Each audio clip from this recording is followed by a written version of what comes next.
Was diagnosed with an incurable cancer of the central nervous system called neuroblastoma stage 4. Doctor said no chance of survival, take your boy home and allow him to live the next few months with his family because there's nothing that we can do. But like everybody in this room, we all have choices, and the choices that we make each and every day can reshape and remold and redefine our future. My mum asked one question. I don't want to know what the chances are of my son dying is. I just want to know what the chances are of my son surviving is. The doctors gave me a 96% death rate. They said, go home. But my mum looked at my glass being 4% full and not 96% empty. But the next day, a doctor came in from America. He said, we're trialing a drug, it's called DTIC. Never been trialed on humans before, only on animals. We're gonna trial it on 25 kids. And I truly believe that outside of love, hope is the most powerful word in the English dictionary.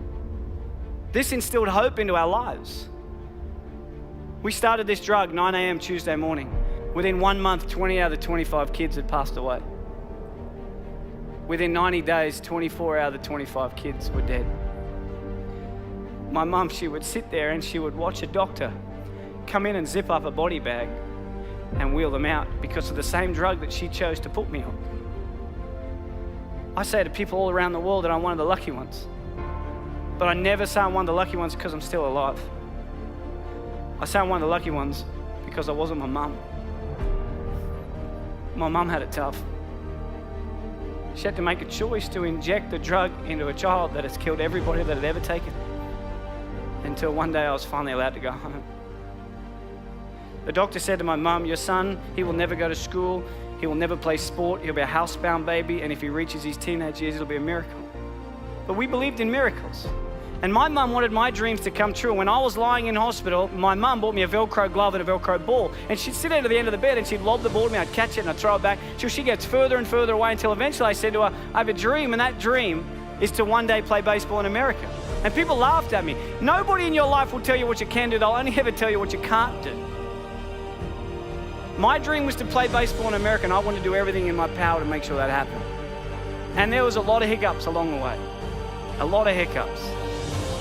I had my first heart attack when I was 12.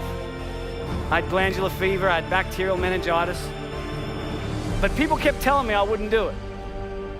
So it made me work really hard to make sure I could do it. I was lucky enough at the age of 17 to sign a contract and live in America and play baseball. But as you know, life is like a roller coaster. You can get to a pinnacle point in your life and it can get taken away from you in a heartbeat. At the age of 18, I was playing baseball in Phoenix, Arizona. I slid into a base at second, and I woke up 3 days later. And at the age of 18, I suffered my career-ending heart attack and I was sent home. I was a depressed boy.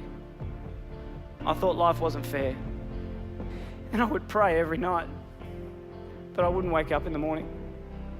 I just wanted God to take me. But I kept waking up every morning. Yet every time I've been knocked down, I always remember what my mum's taught me. Son, it doesn't matter how many times you get knocked down. It's about how many times you get back up that truly determines the quality of your life. When I got home, I got a job in banking. This guy, day 3, tall old guy came in. He said to me, Michael, I'm Tom, I'm the CEO, let's have a chat. I had no idea what CEO stood for, but I just went in there and listened. He said, Michael, where do you see yourself in 5 years' time? I had no idea where I was going to be on a Friday night. I had no idea where I was going to be in 5 years' time. But my mum, she always taught me, son, shoot for the moon, and if you miss, you'll end up in the stars. So I said to him, Tom, in 5 years' time, I'm going to take your job. He hated me. Don't ever say that to your boss, okay? They do not like you when you say that. But within 12 months, I was the youngest bank manager in Australia. Within 2 years, youngest area manager. 3 years, youngest state manager. Within the 4th year of being with this company, I was the youngest national sales development manager for one of the largest companies in the world. At the age of 23, I had 600 staff, had 120 banks around Australia and New Zealand. I made lots of money. I lived in $1 million house, had a $100,000 sports car, wore the Armani suits and the Rolex, and I reported directly to my mate Tom. But can you imagine if we look at success not about the materialistic possessions that we can take from this world, but rather what we can give back to this world that makes it a better place than what we found it? I was fortunate enough to be in a position to be able to do something for the most inspirational, the most influential, and the most loving person I've ever met, and that was my mum. On June 16 last year, I was lucky enough to put a pink ribbon on a door to a brand new home. And I got a chance to buy my mum a brand new house. To be able to give back to someone that has sacrificed so much for me is without a doubt the greatest gift. It puts a smile on my face knowing that I've been able to help her.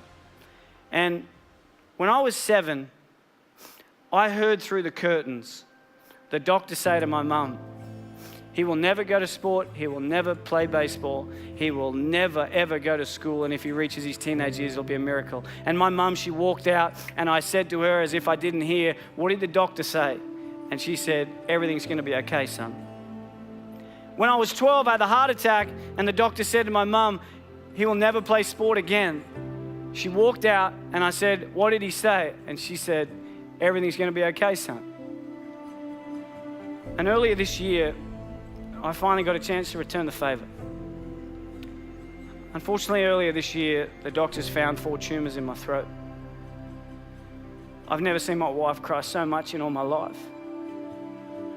The doctor said to me, Michael, we're sorry, but tomorrow's not guaranteed. You need to slow down. But that's one thing we all have in common, because no one's guaranteed. I think that life is not about the amount of days that you live on this earth, but it's about what you fit into those days that allows you to live a remarkable life. And I remember driving home, and she called me, my mum, and she said, Mike, what'd the doctor say? And I said to her, Mum, everything's gonna be okay. Every one of us, every single day, is blessed with the air that we breathe, the opportunities that we have. And I challenge you every single day to get out of bed and do something that your future self will be proud of.